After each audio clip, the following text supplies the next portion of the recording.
ಶಾಂತಿ. ದಿನಾಂಕ ಆಗಿದೆ 31/7/2025. ನೀವು ಬೆಳಗ್ಗೆ ಎದ್ದು ಬಹಳ ಪ್ರೀತಿಯಿಂದ ಹೇಳಿರಿ, ಬಾಬಾ ಗುಡ್ ಮಾರ್ನಿಂಗ್. ಈ ನೆನಪಿನಿಂದಲೇ ನೀವು ಸತೋಪ್ರಧಾನರಾಗಿ ಬಿಡುತ್ತೀರಿ. ಬಹಳ ಧೈರ್ಯ, ತಿಳುವಳಿಕೆ ಮತ್ತು ಗಂಭೀರತೆಯಿಂದ ತಮ್ಮನ್ನು ಆತ್ಮನೆಂದು ತಿಳಿದುಕೊಂಡು ನೆನಪು ಮಾಡುವುದರಿಂದ ತಂದೆಯಿಂದ ಕರೆಂಟ್ ಸಿಗುವುದು ಮತ್ತು ಆತ್ಮ ಸತೋಪ್ರಧಾನವಾಗುತ್ತಾ ಹೋಗುವುದು.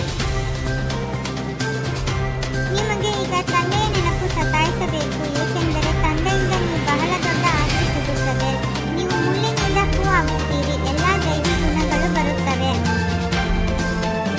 ಶಾಂತಿಧಾಮದಿಂದ ಇಲ್ಲಿ ಬಂದು ಟಾಕಿ ಮಾತನಾಡುವವರು ಆಗುತ್ತೀರಿ. ಈ ಕರ್ಮೇಂದ್ರಿಯಗಳು ನಿಮಗೆ ಪಾತ್ರವನ್ನು ಅಭಿನಯಿಸಲು ಸಿಕ್ಕಿವೆ. ಆತ್ಮವು ದೊಡ್ಡದು ಚಿಕ್ಕದು ಇರುವುದಿಲ್ಲ, ಶರೀರವು ದೊಡ್ಡದು ಚಿಕ್ಕದು ಇರುತ್ತದೆ. ನೀವು ಮಕ್ಕಳು ಈಗ ಸಂಗಮದಲ್ಲಿದ್ದೀರಿ, ನಂತರ ತಮ್ಮ ಮನೆಗೆ ಹೋಗಬೇಕು. ಅದಕ್ಕಾಗಿ ಅವಶ್ಯವಾಗಿ ಪಾವನ ಆಗಬೇಕಾಗಿದೆ. ಒಳಗಡೆ ಬಹಳ ಖುಷಿಯಾಗಬೇಕು. ಬೆಳಗ್ಗೆ ಎದ್ದು ಮೊಟ್ಟ ಮೊದಲು ಶಿವಬಾಬಾರವರಿಗೆ ಗುಡ್ ಮಾರ್ನಿಂಗ್ ಮಾಡಬೇಕಾಗಿದೆ. ಮಕ್ಕಳು ತಮ್ಮ ಹೃದಯದೊಂದಿಗೆ ಕೇಳಬೇಕು, ನಾವು ಬೆಳಗ್ಗೆ ಎದ್ದು ಎಷ್ಟು ಬೇಹದ್ದಿನ ತಂದೆ ನೆನಪು ಮಾಡುತ್ತೇವೆ ಎಂದು. ಬೆಳಗ್ಗೆ ಎದ್ದು ತಂದೆಗೆ ಗುಡ್ ಮಾರ್ನಿಂಗ್ ಹೇಳಿ, ಜ್ಞಾನದ ಚಿಂತೆಯಲ್ಲಿರಿ, ಆಗ ಖುಷಿಯ ನಶೆ ಇರುವುದು. ಮುಖ್ಯವಾಗಿದೆ ನೆನಪು. ಇದರಿಂದ ಭವಿಷ್ಯಕ್ಕಾಗಿ ಬಹಳ ದೊಡ್ಡ ಸಂಪಾದನೆ ಆಗುತ್ತದೆ.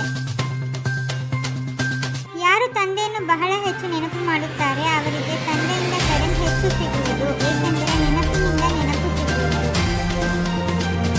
ಶಿವಬಾಬಾ ನಮಗೆ ಓದಿಸುತ್ತಾರೆ. ಶಿವಬಾಬಾ ಪತಿತ ಪಾವನ ಸಹ ಆಗಿದ್ದಾರೆ, ಸದ್ಗತಿದಾತ ಆಗಿದ್ದಾರೆ.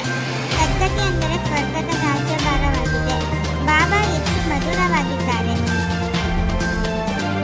ತಂದೆಯ ನೆನಪಿನಲ್ಲಿ ಹೃದಯವು ಪೂರ್ಣ ರೀತಿಯಲ್ಲಿ ಖುಷಿಯಾಗಿ ಬಿಡಬೇಕು. ಒಬ್ಬ ತಂದೆಯದೇ ನೆನಪು ಸತಾಯಿಸಬೇಕು, ಏಕೆಂದರೆ ತಂದೆಯಿಂದ ಬಹಳ ದೊಡ್ಡ ಆಸ್ತಿ ಸಿಗುತ್ತದೆ. ಯಾರು ಬಹಳಷ್ಟು ಮುಳ್ಳುಗಳನ್ನು ಹೂಗಳನ್ನಾಗಿ ಮಾಡುತ್ತಾರೆ ಅವರನ್ನೇ ಸತ್ಯ ಸುವಾಸನೆಯುಳ್ಳ ಹೂ ಎಂದು ಹೇಳಲಾಗುವುದು. ಅವರು ಎಂದು ಯಾರಿಗೂ ಮುಳ್ಳು ಚುಚ್ಚುವುದಿಲ್ಲ. ತಂದೆಯೂ ಹೇಳುತ್ತಾರೆ, ಮಧುರ ಮಕ್ಕಳೇ, ಎಷ್ಟು ನೀವು ಅನೇಕರ ಕಲ್ಯಾಣ ಮಾಡುತ್ತೀರಿ ಅಷ್ಟು ಪ್ರತಿಫಲ ಸಿಗುತ್ತದೆ. ಅನೇಕರಿಗೆ ದಾರಿ ತೋರಿಸುವುದರಿಂದ ಅನೇಕರ ಆಶೀರ್ವಾದ ಸಿಗುವುದು. ಎಷ್ಟು ತಂದೆಯನ್ನು ನೆನಪು ಮಾಡುತ್ತೇವೆ ಅಷ್ಟು ಪ್ರೀತಿ ಇರುತ್ತದೆ, ಆಕರ್ಷಣೆಯಾಗುತ್ತದೆ. ಸೂಜಿ ಸ್ವಚ್ಛವಾಗಿದ್ದರೆ ಆಯಸ್ಕಾಂತ ತನ್ನ ಹತ್ತಿರ ಆಕರ್ಷಿಸುತ್ತದೆ.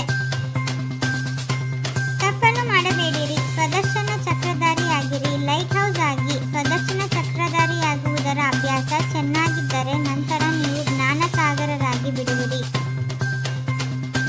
ತಂದೆಯ ಕರೆಂಟ್ ಸ್ವತಃವಾಗಿ ತೆಗೆದುಕೊಳ್ಳಲು ಬಹಳ ಪ್ರೀತಿಯಿಂದ ತಂದೆ ನೆನಪು ಮಾಡಬೇಕು. ಈ ನೆನಪೇ ಆರೋಗ್ಯವಂತರನ್ನಾಗಿ ಮಾಡುವುದು. ಕರೆಂಟ್ ತೆಗೆದುಕೊಳ್ಳುವುದರಿಂದ ಆಯಸ್ಸು ಹೆಚ್ಚುತ್ತದೆ. ತಪ್ಪು ಮಾಡುವುದನ್ನು ಬಿಟ್ಟು ಸ್ವದರ್ಶನ ಚಕ್ರಧಾರಿ ಲೈಟ್ ಹೌಸ್ ಆಗಬೇಕಾಗಿದೆ. ಇದರಿಂದಲೇ ಜ್ಞಾನಸಾಗರನಾಗಿ ಚಕ್ರವರ್ತಿ ರಾಜ ರಾಣಿಯಾಗಿ ಬಿಡುವಿರಿ. ಎಲ್ಲರಿಗೂ ಖುಷಿಯ ಸಮಾಚಾರವನ್ನು ತಿಳಿಸುವಂತಹ ಖುಷಿಯ ಖಜಾನೆಯಿಂದ ಸಂಪನ್ನ ಭಂಡಾರ ಭವ. ಖಜಾನೆಗಳನ್ನು ಸ್ಮೃತಿಯಲ್ಲಿ ತಂದುಕೊಳ್ಳುವುದರಿಂದ ಖುಷಿಯಾಗುತ್ತದೆ ಮತ್ತು ಎಲ್ಲಿ ಖುಷಿ ಇದೆ ಅಲ್ಲಿ ಸದಾ ಕಾಲಕ್ಕಾಗಿ ದುಃಖವು ದೂರವಾಗಿ ಬಿಡುತ್ತದೆ. ಸಂಪನ್ನ ಆತ್ಮನೆಂದಿಗೂ ಸಹ ಏರುಪೇರಿನಲ್ಲಿ ಬರುವುದಿಲ್ಲ. ಅವರು ಸ್ವಯಂ ಸಹ ಖುಷಿ ಇರುತ್ತಾರೆ ಮತ್ತು ಅನ್ಯರಿಗೂ ಖುಷಿಯ ಸಮಾಚಾರವನ್ನು ತಿಳಿಸುತ್ತಾರೆ. ಯೋಗ್ಯರಾಗಬೇಕೆಂದರೆ ಕರ್ಮ ಮತ್ತು ಯೋಗದ ಬ್ಯಾಲೆನ್ಸ್ ಇಟ್ಟುಕೊಳ್ಳಿರಿ. ಈ ವಿರಾಟ ಸಿನಿಮಾ ಡ್ರಾಮಾದಲ್ಲಿ ಪ್ರತಿಯೊಬ್ಬ